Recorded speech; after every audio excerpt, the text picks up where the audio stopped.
कुछ दिन पहले जब मैंने कुछ वीडियोस डाली थी तो मेरी वीडियोस के नीचे काफ़ी सारे कमेंट्स ये आए थे कि दी हमारे घर में छोटा बेबी है और उसके जो अभी हुआ है तो जो वाइट वाइट सी जो उसके ऊपर लेयरिंग होती है जब बेबी होता है तो क्या होता है ना कि वो एकदम से नहीं निकलती है। तो उसको जो है वो कैसे क्लीन करें, स्पेशली उसके प्राइवेट पार्ट्स को, बेबी के प्राइवेट पार्ट्स को, चाहे वो फीमेल है मेल है, तो उसको किस तरीके से हम क्लीन कर सकते हैं, तो उसके बारे में आज डिस्कशन करने वाले हैं इस वीडियो में। चैनल पे नए हैं तो चैनल को सब्सक्राइब कर लें और अपने फ्रेंड्स के साथ शेयर करें। ये जब बेबी होता है तो उसके ऊपर जो होता है एक वर्निक्स होता है जिसको एक वाइट कलर की हम पट्टी बोल सकते हैं, बहुत थिक होती है वो।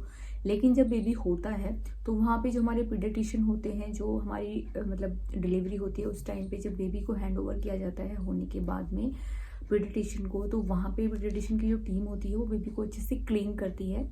तो ऐसा नहीं होता है कि वो 100% उसको क्लीन करती है और ऐसा होना भी नहीं चाहिए। तो वो क्या करते हैं ना कि एक रफली आपके बेबी को जो है वो क्लीन करके आपको कपड़े पहना के आपके बेबी को हैंड ओवर कर देते हैं। उसके बाद हमारी रिस्पॉन्सिबिलिटी हो जाती है कि हम अपने बेबी की जो भी वो रह गया है वाइट वाइट सी जो स्किन हो रह गई है, उसकी वाइट वाइट से जो वर्निक्स रह गया उसको क्लीन करें।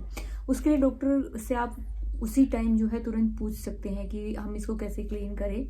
और अगर आप भूल गए हैं पूछना तो मैं आपको बताती हूँ कि आप उसको कैसे क्लीन कर सकते हैं। क्योंकि आपका बेबी अभी हुआ है तो उसको गर्भनाल लगी हुई है, अभी आप उसको नहला नहीं सकते। और ऐसी गलती करिएगा भी मत कि आप उसको नहलाने की कोशिश करें, क्योंकि उससे जो है ना उसकी गर्भनाल जो है डिस्टर्ब हो सकती है, उसमें इन्फेक्शंस वगैरह हो सकते हैं और बहुत ज़्यादा क्रिटिकल कंडीशन हो सकती है। तो क्या करें कि उसको जो है स्पॉन्ज दे सकते हैं, एक गीले कपड़े से, सूती गीले कपड़े से भिगो के अच्छे से बेबी को पोंछ सकते हैं और उसको कपड़े बदल सकते हैं। तो क्लीनिंग की बात आती है तो सबसे पहले देखिए बहुत सारे कुछ पार्ट्स होते हैं जहाँ पे वो रह जाता है, जो काफ़ी टाइम में वो निकलता है। तो सबसे पहले ध्यान देना ये है कि वो कोई गलत चीज़ नहीं होती है, वो बेकार चीज़ नहीं होता है, वो गंदगी नहीं होती है।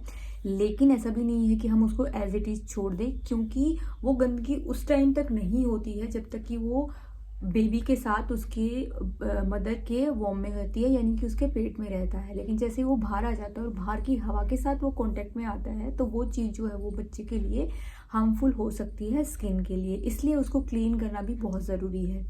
तो उसके लिए आप क्या करेंगे, जब भी आप बेबी को स्पॉन्ज दे रहे हैं, अगर उसका गर्भनाल नहीं निकला है तो स्पॉन्ज दे रहे हैं, तो आप क्या करें कि आप जो है कॉटन ले लीजिए। ध्यान देना है कि कॉटन को जो है रूखी या सूखी कॉटन यूज़ नहीं करनी है।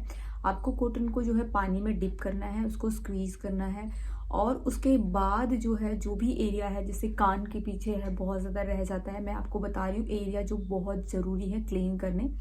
तो कान के पीछे जो रह जाता है उसको एक बार क्लीन करिए, कॉटन को फेंक दीजिए, उसी कॉटन से दोबारा मत कीजिएगा क्लीन। उसके बाद फ्रेश कॉटन लेनी है, पानी में डिप करना है और वो जो पानी आप यूज़ करेंगे उसको बॉयल करके ठंडा करके तब आप यूज़ करना है। या हल्का सा गुनगुना से भी करेंगे तो बच्चे को भी थोड़ा सा आराम मिलता है उस चीज़ से। लेकिन बहुत ज़्यादा ठंडा पानी आपको यूज़ नहीं करना है, चाहे बहुत ज़्यादा गर्मी ही क्यों ना हो, तो आपको बहुत ज़्यादा ठंडा पानी यूज़ नहीं करना है बेबी के लिए। ल्यूक वार्म वाटर होना चाहिए या थोड़ा सा हल्का सा गुनगुना भी चलेगा। तो इस तरीके से आप यूज़ करेंगे। जो भी कॉटन यूज़ करेंगे तो सूखी कॉटन कभी भी बेबी के ऊपर यूज़ नहीं करनी है, क्योंकि बेबी की स्किन जो होती है वो बहुत डेलिकेट होती है और वो स्किन जो है वो छिल सकती है, इन्फ्लेमेशन हो सकती है, वहाँ पे रैसेस आ सकते हैं, स्किन रेड पड़ सकती है। तो ये चीज़ आपको नहीं करनी है, क्योंकि बेबी की स्किन जो है ना बहुत ज़्यादा डेलिकेट होती है। तो आपको ऐसे ही करना है, कॉटन को लेना है, डिप करना है पानी में, अच्छे बॉयल किए हुए और ठंडे किए हुए पानी में, और उसको स्क्वीज़ करके फिर क्लीन करना है। अब उसके बाद जो है वो क्लीनिंग कहाँ पे करनी है, एक तो हो गया ईयर, दूसरा हो गया आर्मपिट में। आर्मपिट में भी कई बार क्या हो जाता है ना कि उस बेबी की जो थोड़ी सी स्किन इकट्ठी हो जाती है उसके बीच में जो है वो वर्निक्स रह जाता है, तो उसको भी क्लीन करना है। आपको ये ज़रूर ध्यान देना है कि आप उन चीज़ों को एक दिन में क्लीन करने की कोशिश मत कीजिएगा। ऐसा नहीं है कि आपको पहले ही दिन जो है बेबी को स्पॉन्ज करा रहे हैं और उससे पीछे उसके पीछे ही पड़ गए हैं आपकी, मुझे एक ही दिन में क्लीन करना है, ऐसा नहीं है। अगर आप 2 से 3 से 4 दिन में भी उस चीज़ को क्लीन कर लेते हैं तब भी कोई दिक्कत वाली बात नहीं है। लेकिन ये नहीं है कि एक ही कान के पीछे पड़ गए उसको रगड़ रगड़ के साफ कर रहे हैं, नहीं।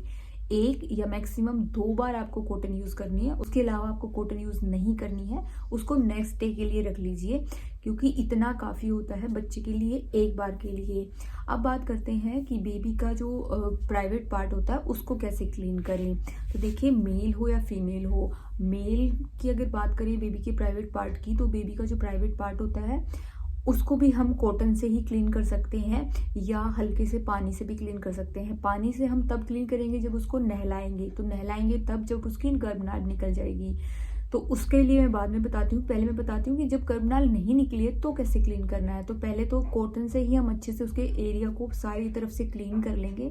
उसके बाद आप जो है उसका जो प्राइवेट पार्ट होता है उसकी स्किन को हल्का सा नीचे करके और उसके ऊपर से हल्की सी कॉटन सिर्फ एक बार में आपको यूज़ करनी है, बार बार यूज़ नहीं करनी है। वो बहुत डेलिकेट पार्ट होता है बेबी का, बहुत इंपॉर्टेंट पार्ट होता है। तो आपको ये चीज़ ध्यान रखनी है कि उस एरिया को सिर्फ एक बार क्लीन करना है और उसको छोड़ देना है।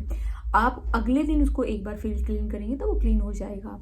लेकिन जब बेबी की गर्भनाल निकल जाती है उसके बाद जब आप बेबी को नहलाते हैं तो उस टाइम पे उसको स्किन को जो है थोड़ा हल्का सा नीचे करके ऊपर से बहुत ज़्यादा प्रेशर से पानी नहीं, हल्का सा पानी डाल के उसको क्लीन करके वापस स्किन उसके ऊपर कर दीजिए, क्योंकि उससे बेबी का जो प्राइवेट पार्ट है वो प्रोटेक्ट रहेगा।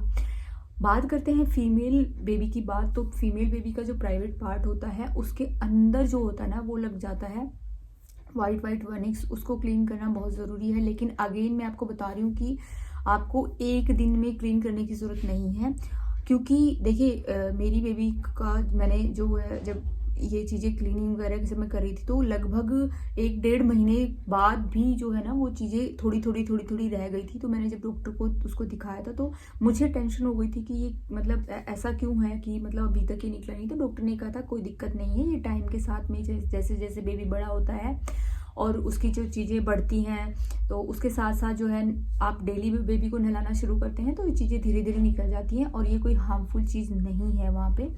तो ऐसा नहीं है कि आपको फिर ये सोच के क्लीनिंग ही नहीं करनी है, तो क्लीनिंग करनी है।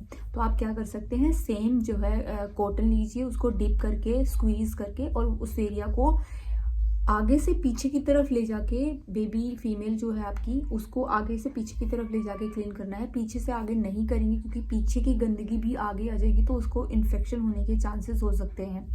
तो आपको करना क्या है कि आगे से पीछे की तरफ ले जाते हुए बेबी की जो प्राइवेट पार्ट है फीमेल का उसको क्लीन करना है और 2 ही बार क्लीन करना है, उससे ज़्यादा नहीं उसको टच करना है।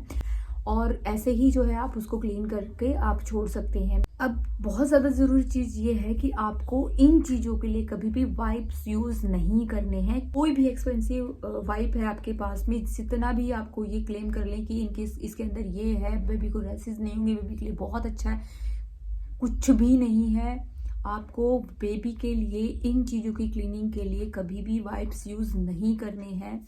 मैं तो आपको सजेस्ट करूँगी कि बेबी के लिए इस तरीके से करने के लिए वाइप्स यूज़ मत कीजिए। कुछ नहीं कर सकते तो सिंपल पानी भी बेबी के लिए बहुत अच्छा होता है, आप उसको यूज़ कीजिए। या अगर आप कर सकते हैं तो पानी को उबाल के ठंडा कर लीजिए, उसमें नॉर्मल जो हमारी कॉटन होती है, लेकिन ये चीज़ ध्यान रखना कि कॉटन जो होती है ना वो जो है वो साफ़ होनी चाहिए। मतलब ऐसा नहीं है कि आपने गंदी सी कॉटन ले लिया, गंदा सा कोई कपड़ा ले लिया, ऐसा नहीं। कपड़ा भी अगर मैं कहूँगी आप अवॉइड कीजिए। अगर कॉटन है तो बहुत अच्छी बात है, तो कॉटन को लीजिए, डिप कीजिए, स्क्वीज़ कीजिए और उसको क्लीन कर लीजिए। एक बार यूज़ की हुई कॉटन को दोबारा यूज़ नहीं करना है।